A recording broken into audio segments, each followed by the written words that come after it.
Hello, welcome to a video that discusses the early slate for the Saturday, April 15th, 2017 games for the DraftKings baseball tournaments.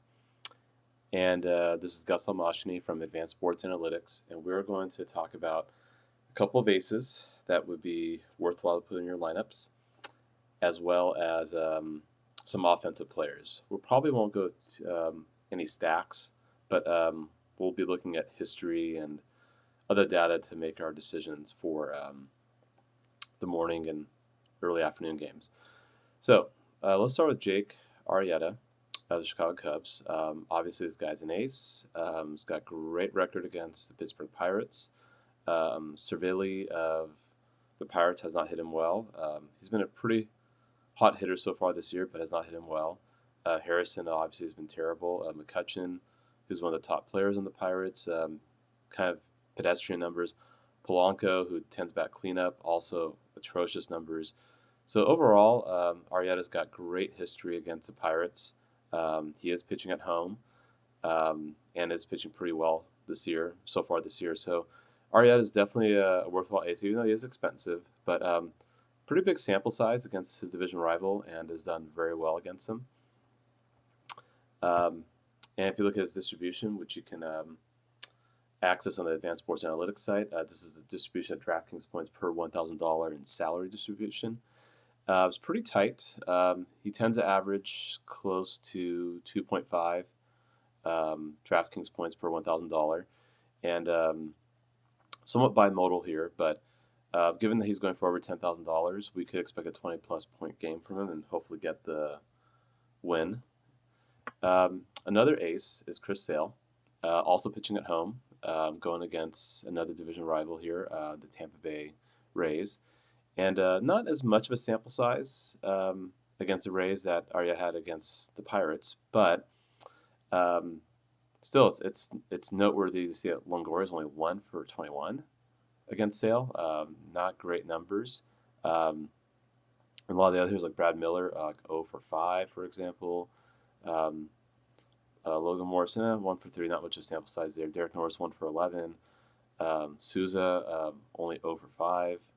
So definitely Sale has dominated the Rays. And we can also see the batting against average is .139, so that's really low. OPS 412. So definitely Sale's a worthwhile pitcher. And we also see a very high peak at around 2 to 2.5 DraftKings points per $1,000 salary. So this is also another nice distribution, and we can expect Sale to pretty much sail away with a victory. Hopefully he'll get the win pitching at home. He's going for over $10,000, so we should expect a 20-plus point game from him. So you can anchor your lineup with Arrieta and Sale, meaning you have to get a little creative with your offense. So now we're going to talk about a pitcher we should not necessarily put on lineup, but to target against. Here we got Corey Kluber, who's pitching against the Tigers, and he's facing Verlander, so that could be a pitcher's duel. Kluber is a really great pitcher, no problem there. But his history against Miguel Cabrera is very interesting. Very decent sample size, 47 at bats in 20 for 47. Cabrera has clobbered Kluber over the years. 426 batting against average, OPS of 1.247. It doesn't get much better than this. Cabrera's been hitting the ball really well too. So Cabrera could probably go yard against Kluber today, and that might be a good first baseman to pick up.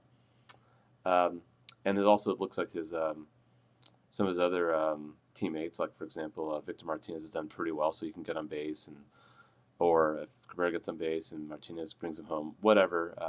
Upton's also done well, so we could see Cabrera definitely being an RBI machine today. Kluber's distribution is pretty decent.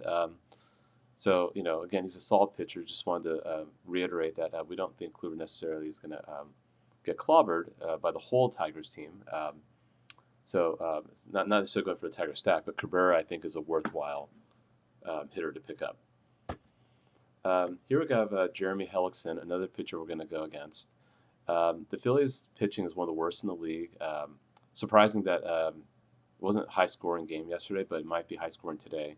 The Phillies' pitching has been getting knocked around, and Daniel Murphy has done well. against Hellickson. If you're going to pick up a national, Murphy's the guy. Obviously, you could go with Harper.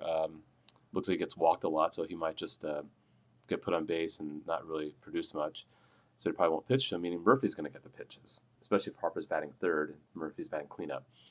And we're going to talk about the batting order in a sec.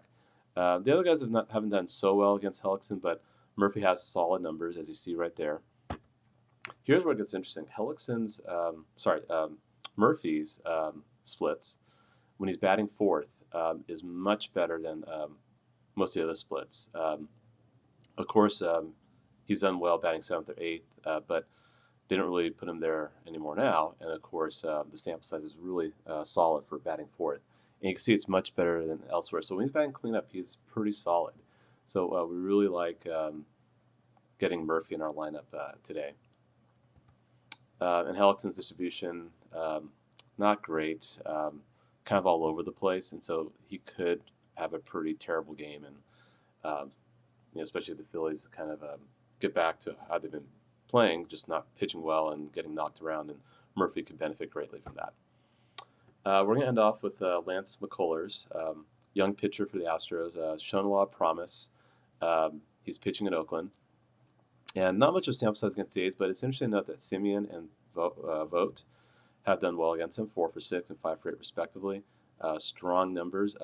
Again, not much of a sample size, but given the fact that McCullers is still young and still learning the game, he may run into a little trouble, especially because he's not as great on the road as he is at home at Minute Maid Park.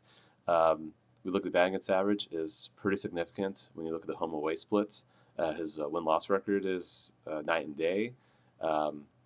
He's also walking a good number of people in 83 innings pitched on the road, as opposed to 46 walks and 123 innings pitched. So definitely McCullers could have some struggles, and especially since he has not done well against Simeon and Vogt lately. And Vogt has an interesting left-righty split. Does much better against righties than he does against lefties, given that he's a left-handed hitter. And also we look at his walk-to-strikeout ratio is much better against righties than it is against lefties. You get that McCullers is a righty and is pitching on the road. It might be worthwhile to pick up Vogt as your catcher and maybe Simeon if you have the opportunity. Also, if we look at batting order positions, this is now the split for McCullers. When he's facing the fifth batter in the lineup, we see his numbers are not great. He tends to do better against 1 through 4 hitters as opposed to 5 and 6 hitters. Usually Vogt bats fifth, and that's probably what would be tip. But you do want to check before you put him in your lineup. Slugging percentage against is 542. OPS is 900. It's actually the highest OPS of anyone in the lineup. So we see a probably diamond in the rough here with Vogt.